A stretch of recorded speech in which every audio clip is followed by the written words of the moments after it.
प्रिय विद्यार्थियों, आज हम गणित में एक बहुत ही महत्वपूर्ण नियम, जिसको हम इंग्लिश में बोडमास नियम या बोडमास रूल कहते हैं। और इस नियम को समझना इसलिए ज़रूरी है क्योंकि बी यानी होता है, यहाँ पर बी से क्या होता है ब्रैकेट, ओ से होता है ऑफ, डी से डिवीज़न, एम से मल्टीप्लिकेशन, ए से एडिशन और एस से होता है सब्ट्रैक्शन।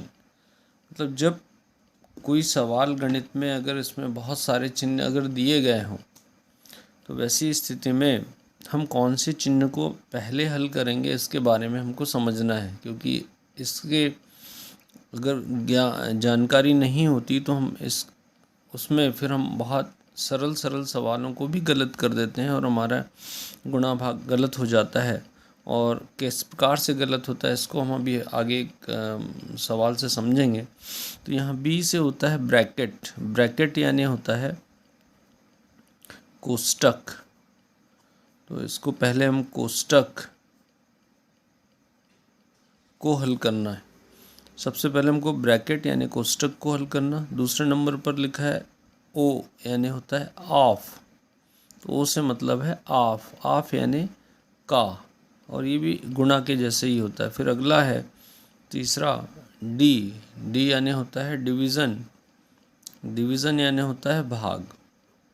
तो डिवीज़न यानी भाग। तो फिर हमको सबसे पहले कोष्टक खोलना है, उसके बाद का यानी गुणा करना है, फिर इसके बाद डिवीज़न यानी भाग, भाग का चिन्ह हल करना है।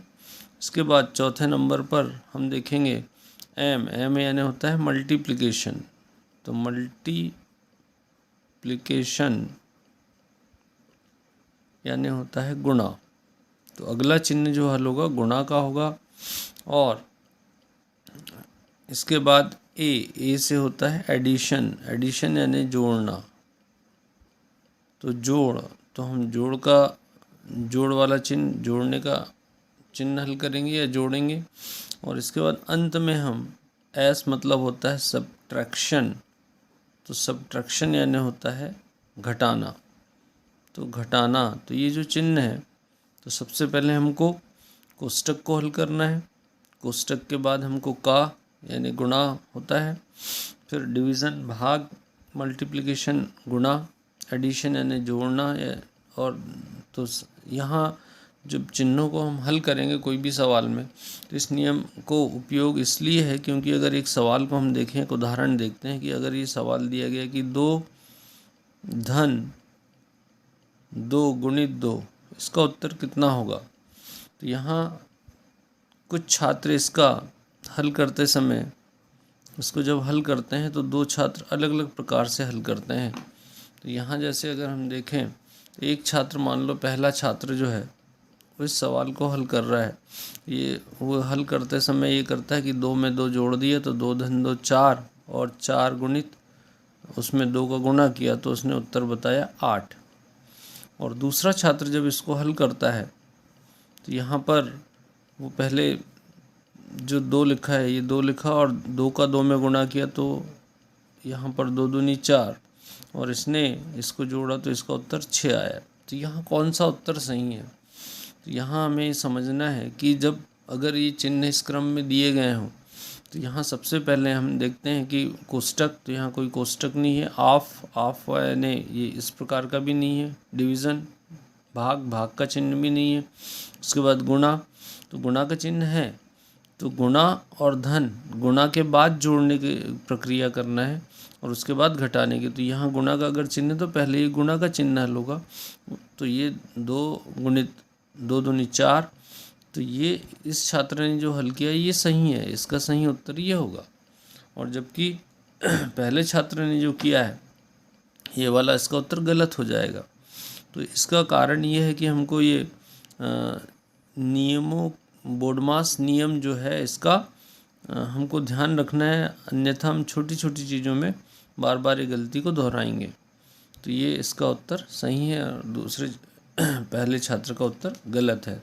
तो इस नियम को हम याद रखेंगे तो हम ऐसी छोटी छोटी गलतियां नहीं करेंगे। और अभ्यास के लिए इस प्रकार के हम बहुत सारे प्रश्न कर सकते हैं। जैसे अगर यहाँ एक सवाल हम देखें कि 2 धन 5 गुणित 3 ऋण 7, अगर ऐसा सवाल दिया गया तो यहाँ पर हम कौन सा चिन्ह पहले हल करेंगे। तो हमने यहाँ देखा क्रम क्या है कि भाग का नहीं है, तो फिर गुणा, तो गुणा जो है तो पहले यहाँ गुणा होगा। तो यहाँ जब इसको हम हल करेंगे तो 2 धन ये 5 दिया 15 और ऋण 7, फिर इसके बाद हम देखें कि यहाँ कौन सा चिन्ह है, गुणा के बाद जोड़ना, तो जोड़ का है तो पहले हम जोड़ेंगे इसको, तो 2 और 15 को जोड़ेंगे तो ये हो जाएगा 17 और ऋण 7, और अंत में हम क्या करेंगे, घटाना है। तो यहाँ बोडमास नियम के अनुसार इसको अंत में घटाते हैं। तो इस प्रकार से इसका उत्तर होगा 10। अगर हम इसमें अगर कोई छात्र थोड़ी सी भी गलती करता है कि पहले 2 और 5 को जोड़ देगा, 7 7 या 21 21 में से 7 घटाएगा तो 14 उत्तर आ जाएगा, जो कि गलत होगा। तो इस नियम का ये गणित में बहुत ही महत्वपूर्ण नियम है, इसलिए इसको समझाने की आवश्यकता थी। तो ये आपको बताया गया बोडमास नियम। तो बोडमास नियम के अनुसार सबसे पहले हम कोष्टक को हल करना है, का, भाग, गुणा, जोड़ और घटाना। तो इन चिन्हों को हम क्रम से कभी भी हल करेंगे तो हम गणित के सवालों में गलती नहीं कर पाएंगे। तो इसका नियम को हम याद रखें और सभी इस चीज़ को ध्यान में रखकर सवालों को सही सही हल करें।